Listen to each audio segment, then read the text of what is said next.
entre l'Égypte et la France et la jeunesse égyptienne qui vous a justement inspiré votre nouvelle création Hit Marag. On va en entendre un extrait en live dans quelques minutes. Vous pouvez nous expliquer d'où vient ce son? Parce que j'ai cru comprendre que c'était un son, des sonorités interdites en Égypte. Aujourd'hui. C'est-à-dire que c'est un courant musical qui est apparu juste après la révolution égyptienne et qui fait partie un peu de tout ce qui a pu éclore. C'est-à-dire qu'il y a eu un boom littéraire, il y a eu un boom dans la danse. La danse a apparu très fortement en Égypte alors qu'il n'y en avait quasiment pas. Et la musique et le Maharaganat arrivent à ce moment-là et commence à surgir. C'est le courant musical. C'est ce courant musical qui pourrait être associé à ce que nous on a connu avec l'arrivée du rap et de sa danse, le hip-hop. Et on a ce même boom porté par la jeunesse et avec une musique extrêmement saturée. C'est-à-dire qu'il n'y a pas un espace libre. Ça hurle. Vous dites d'ailleurs que vous voulez nous plonger au cœur d'une danse incendiaire, une danse de feu.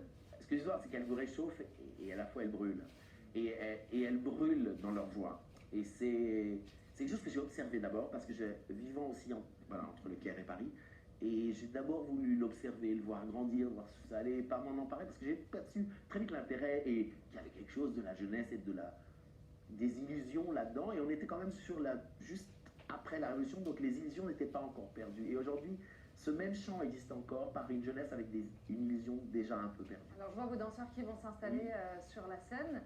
3 chanteurs et 2 de vos danseurs qui vont interpréter pour nous Tala, un extrait donc de ce nouveau spectacle que vous êtes en train de créer en ce moment avec eux pour encore quelques semaines parce qu'elles vont réouvrir ces salles. Inch'Allah. Tala, ça raconte quoi?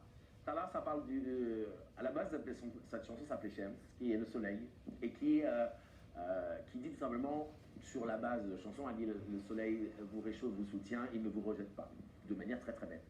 Mais après, il y a tout un... Dans la pièce Hit Marag, il y a un œil central.